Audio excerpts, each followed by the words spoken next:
जरा सोचो तुम इतने खूबसूरत हो जाओ कि घर से बाहर निकलते ही लड़कियों का जमावड़ा लग जाए और तुम्हारी खूबसूरती को संभाल पाना उनके बस की बात ही ना हो। कुछ ऐसा ही होता है हमारी आज की कहानी में। कहानी की शुरुआत होती है मार्स परिवार से, जो पिछली कई पीढ़ियों से सबसे सुंदर इंसानों में से थे। लोग उनकी खूबसूरती की वजह से उन्हें बेहद पसंद करते थे और यही उनके पैसे कमाने का तरीका था। उनका सबसे बड़ा बेटा ओकिस एक टिकटॉक स्टार है। उसके दिलकश चेहरे की वजह से उसके करोड़ों फॉलोअर्स थे। इसके अलावा वो आम लड़कों की लड़कियों से सेटिंग करवाने में भी मदद करता था। उसका बाप पार्कर भी अपने समय में हद से ज्यादा खूबसूरत था, जो आए दिन लड़कियों का दिल तोड़ता था। उसने 1200 से ज्यादा लड़कियों को डेट किया था और आखिरकार उसे अपने बच्चों की माँ मिल गई। उसकी माँ भी काफी खूबसूरत थी, लेकिन थोड़ा आदमियों की तरह। अबे इसकी तो मूछें भी हैं। उनका छोटा बेटा कुलीन घर में सबसे ज्यादा सुंदर है। पूरे परिवार को अपनी खूबसूरती पर नाज था, लेकिन कुलीन चाहता था कि वो एक आम जिंदगी गुजारे। वो अक्सर सोचता था कि अगर वो थोड़ा कम सुंदर होता तो हर बार बाहर निकलने पर उसके पीछे लड़कियों की भीड़ ना पड़ती। उसके सुंदर चेहरे की एक झलक देखते ही लड़कियां पागल सी हो जाती। किसी की नाक से खून बहता तो कोई अपने बाल नोचकर इधर उधर कूदने लग जाती। नतीजा ये हुआ कि कुलीन की आज तक किसी लड़की से बात तक नहीं हो पाई थी। वो ज्यादा बाहर नहीं जाता था और अब तक घर से ही पढ़ रहा था। कुलीन के पास अपनी मछली के अलावा बात करने के लिए कोई भी नहीं था। वो अकेला ही पत्ते खेलते हुए मछली से बातें करता रहता। उसके इस बर्ताव से उसके परिवार को काफी चिंता हो रही थी। ओकिस कई बार उसे सुंदर लड़कियों की तस्वीरें दिखाकर पंप देता कि जा भाई दुनिया में लड़की लड़की पटा, क्या कर रहा है तू।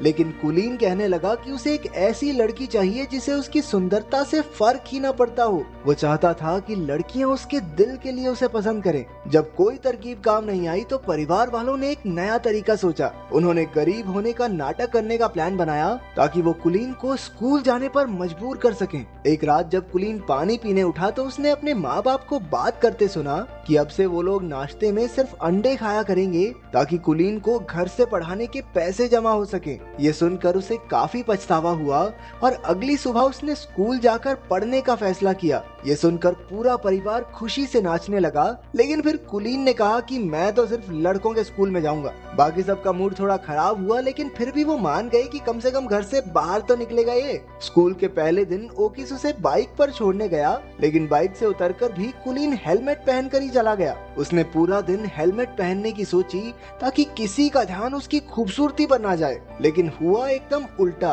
क्योंकि हेलमेट की वजह से सारे बच्चे उसे ही देखने लगे। उसे परेशान करने सिडी नाम का एक लड़का और उसके चेले आ गए। जब टीचर आई तो उसने कुलीन को हेलमेट उतारने को कहा। ना चाहते हुए भी कुलीन को अपना हेलमेट उतारना पड़ा और सबने उसका दिलकश चेहरा देख लिया। इसके बाद तो टीचर सीधा हॉस्पिटल में पहुंच गई, क्योंकि कुलीन को देखते ही उसकी सांसें थम गई थी। कुलीन सीधा घर की ओर भागा, लेकिन बदमाश लड़कों ने उसे रास्ते में ही पकड़ लिया। उसे स्टोर रूम में लाकर वो लोग सुपर हीरोज की तरह अपनी पहचान बताने लगे। ये तीनों पिछले 3 साल से स्कूल में पढ़े थे, क्योंकि सिटी को बस बीबीएम स्कूल की सबसे सुंदर लड़की अमेंडा के साथ ही पार्टी में जाना है। अमेंडा सिर्फ सुंदर लड़कों की बात ही सुनती है, इसलिए उन्होंने कुलीन को अपना डाकिया बनाने की सोची। फिर उन्होंने कीबो नाम के एक शरीफ लड़के को धमकाकर उसका साथी बना दिया। कुछ देर बाद कुलीन प्रिंसिपल के पास इन बदमाश लड़कों की शिकायत करने पहुंचा। प्रिंसिपल बेचारा खुद ही अपने बेटे की वजह से परेशान था। वो उल्टा कुलीन से ही कहने लगा कि लड़की पटवा दे भाई इस बावड़ी बूथ से,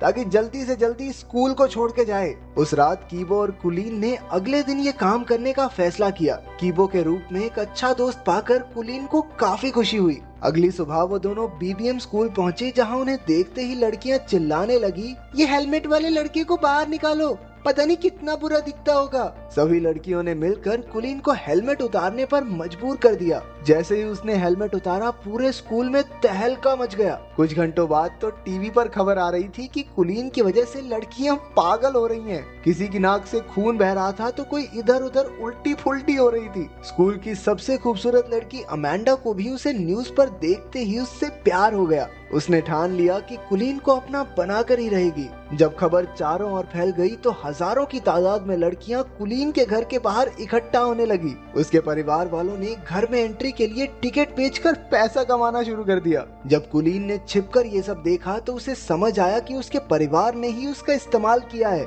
जब उन्होंने उसे कॉल करके घर पर वापस बुलाया तो कुलीन ने लौटने से साफ इनकार कर दिया। और तो और इतनी सारी लड़कियों की वजह से अपनी मछली की बुरी हालत देखकर उसका दिल और टूट गया। अब वो एक बिल्डिंग की छत पर उसे ढूंढ रही लड़कियों से छुपता फिर रहा था। अचानक एक लड़की ने पीछे से आकर कहा, छलांग वलांग मारने का तो प्लान नहीं है ना तुम्हारा?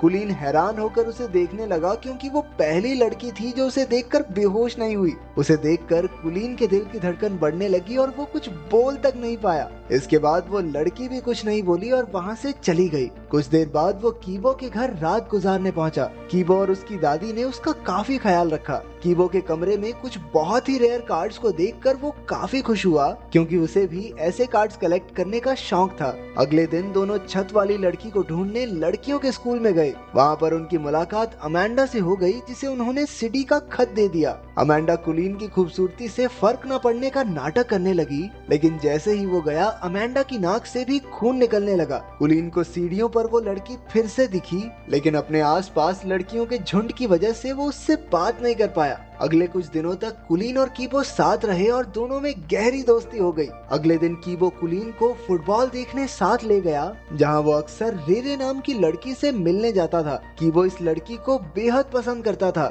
मैच के बाद कुलीन की नजर अचानक उस छत वाली लड़की पर पड़ गई। वो तो बस उसे देखता ही रह गया। तभी कीबो ने आकर उन्हें मिलवाया और कहा कि उसका नाम रेरे है। तब जाकर कुलीन को पता चला कि कीबो भी इसी लड़की को पसंद करता है। रेरे और कीबो काफी अच्छे दोस्त थे और उन्हें साथ देखकर कुलीन को जलन होने लगी। वो रात को ठीक से सो भी नहीं पाया, क्योंकि उसे समझ नहीं आ रहा था कि वो करे क्या। आखिरकार उसे याद आया कि उसका भाई ओकिस भी तो लव गुरु है, उससे मदद मांगनी चाहिए। अगली सुबह कुलीन को अपने सामने देखकर ओकिस की तो आंखें भर आई। वो कुलीन को लड़कियों से बात करने में कब से मदद करना चाहता था। अब तक कुलीन ने अपने परिवार को भी माफ कर दिया था, क्योंकि अगर वो बाहर न जाता तो रेरे से उसकी मुलाकात भी ना हो पाती। फिर दोनों भाई सामान लेने गए, जहां ओकिस ने बताया कि कुलीन उस लड़की को कैसे पटा सकता है। कुलीन ने बिल्कुल वैसा ही किया, लेकिन उसे एहसास हुआ कि वो रेरे को उतना नहीं जानता जितना कीबो जानता है। लेकिन वो फिर भी हार नहीं मानना चाहता था। एक दिन अमेंडा ने लड़कों के स्कूल में आकर कुलीन को अपने जन्मदिन की पार्टी का न्योता दिया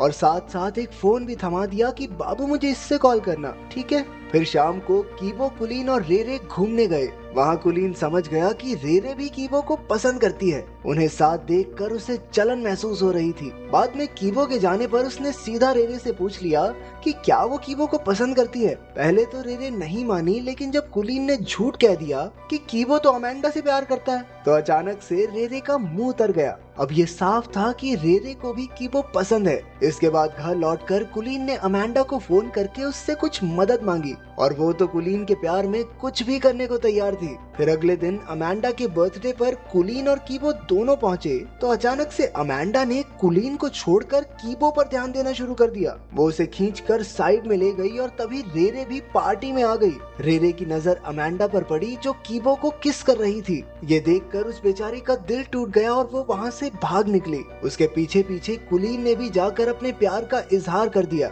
रेरे ने जवाब दिया कि वो तो उसे सिर्फ दोस्त ही समझती है। तो कुलीन ने अपने इकलौते दोस्त को धोखा भी दिया और लड़की भी नहीं मिली। अरे इससे बुरा और क्या होगा। उधर सिडी और उसके चेलों ने भी कीबो और अमेंडा को किस करते देख लिया और उन्होंने गुस्से में कीबो की जमकर धुलाई कर दी। कुलीन दूर खड़ा देखता रहा, लेकिन कीबो को बचाने की उसकी हिम्मत नहीं हुई। बाद में वो कीबो को घर ले आया। अपने दोस्त को दर्द से कराहता देख कुलीन को एहसास हुआ कि उसने बहुत बड़ी गलती कर दी है। उसे अपने किए पर बहुत पछतावा हो रहा था और आखिरकार उसने सारी कहानी कीबो को बता दी। इस धोखे से कीबो हैरान रह गया। वो कहने लगा कि अगर उसे पता होता कि कुलीन भी रेरे को पसंद करता है तो वो खुद ही पीछे हट जाता, लेकिन कुलीन के दिए धोखे के बाद से वो उसका दोस्त बनकर नहीं रहना चाहता। कुलीन पूरे 1 महीने बाद घर लौटा। उसने किसी से बात नहीं की और खुद को कमरे में बंद कर लिया। उसे अपने दोस्त की बहुत याद आती थी। घर पर उसकी माँ ने उसे उसकी मछली दी, जो एकदम सही सलामत थी। अपनी माँ की बातें सुनकर कुलीन को एहसास हुआ कि लोग उससे कितना प्यार करते हैं। अब उसने फैसला किया कि वो कीबो को जरूर मना लेगा। अगली सुबह उसने रेरे को जाकर सब सच बता दिया। इसके बाद उसने कीबो के पास जाकर उससे माफी मांगने की कोशिश की। तो पहले तो कीबो नखरे मारता रहा, लेकिन बातों बातों में कुलीन ने कीबो से बुलवा लिया कि वो रेरे को कितना प्यार करता है। बाद में पता चला कि रेरे फोन पर सब कुछ सुन रही थी। आखिरकार उन दोनों के बीच की गलतफहमियां दूर हो गई थी। कुछ दिन बाद सब डांस पार्टी में गए, जहां कीबो की पार्टनर रेरे थी और कुलीन की पार्टनर अमेंडा। आखिरकार कुलीन और अमेंडा को डांस के किंग और क्वीन का खिताब मिला। जहां एक और सारी लड़कियां उसे स्टेज पर देखकर पगला रही थी, वहीं उसे एक लड़की की आवाज आई कि इतना भी अच्छा नहीं दिखता ये सुनते ही कुलीन का दिल एक बार फिर से जोरों से धड़कने लगा और उसकी नजरें इस अनजान लड़की को ढूंढने लगी। तो अगर एक दिन के लिए तुम इतने खूबसूरत हो जाओ तो तुम क्या करोगे, कमेंट्स में जरूर बताना।